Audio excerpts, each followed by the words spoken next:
sotdi-yu. Labbi oyijon. Kirim chiqim daftaringizni olib keling. Voy.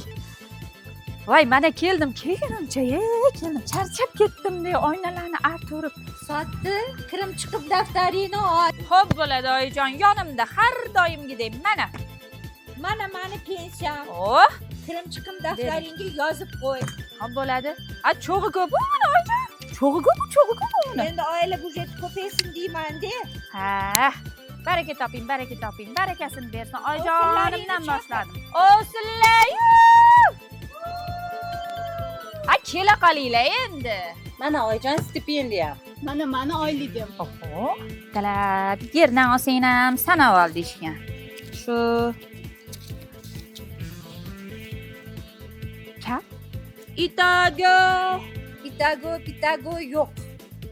Bu oyda hech kimga kishnama yo'q. Gaz svetdan qarzimiz bor. ana to'ppa to'g'ri oyijon. Hammasi to'lasin.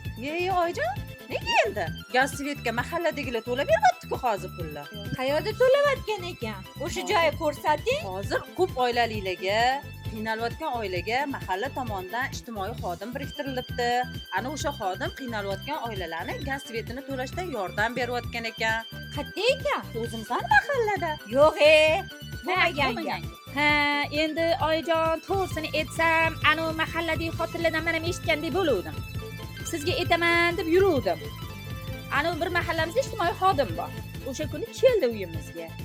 Endi to'g'risini aytsam, uyda ikkita o'g'lingiz ishlamayapti. Nevaralaringiz bog'chaga borish kerak. Bog'cha puli deydi, pampers kasha deydi. Ularga qatdan pul topamiz. Shu ana keliningiz bola puli oladi, bilasizmi? O'shani plastikiga qo'shimcha ani svet bilan gaziga kompensatsiyami degan bor ekan. O'shani tushirib berishyapti hozir. Shuni aytuvdim men ham, eshituvdim. Shu sizga aytolmayman de oyijonim. Endi nima qilay? O'sha ijtimoiy xodimingni chaqirasanmi, Sotdi, yo o'zim chiqaymi mahallaga? Voy, o'zi keladi. Bu qanday oilalarga? Ijtimoiy himoya yagona reyestrida turuvchi, kambag'al oilalar reyestrida turuvchi va hech qanday reyestrda turmaydi, ammo moddiy mulkiy ahvoli yaxshilanmagan, ijtimoiy himoyaga muhtoj ehtiyojmand oilalarga ajratiladi. Qanchaga qancha to'lab berasizlar? Elektr energiyasi iste'moli uchun oyiga bazaviy me'yorning 150 kWh-gacha. Tabiiy gaz iste'moli uchun esa isitish mavsumida o'sha oyiga bazaviy me'yordan 250 kub metrgacha. Siz savol berishingiz mumkin. Har doim to'lab beriladi-ku deb aytsam, to'g'ri. Boshqa davrlarda esa o'sha bazaviy me'yordan 150 kub metrgacha ortiq foydalangan qismiga kompensatsiya to'lab beriladi, ya'ni limitdan ortig'iga. Davlatimizga rahmat, prezidentimizga rahmat. Ana. Bizani qo'llab-quvvatlayotganlari uchun. Nigora, Labbi oyijon. endi gaz tekin ekan, kompensatsiya berilar ekan deb xudo-behudaga gazni lo'lo qilib ishlatvormanglar. Tejab ishlatishga o'rganinglar. Tejolining ishi bejoli, bolajonlarim. Qancha ko'p tejasanglar o'zingizlarga foyda.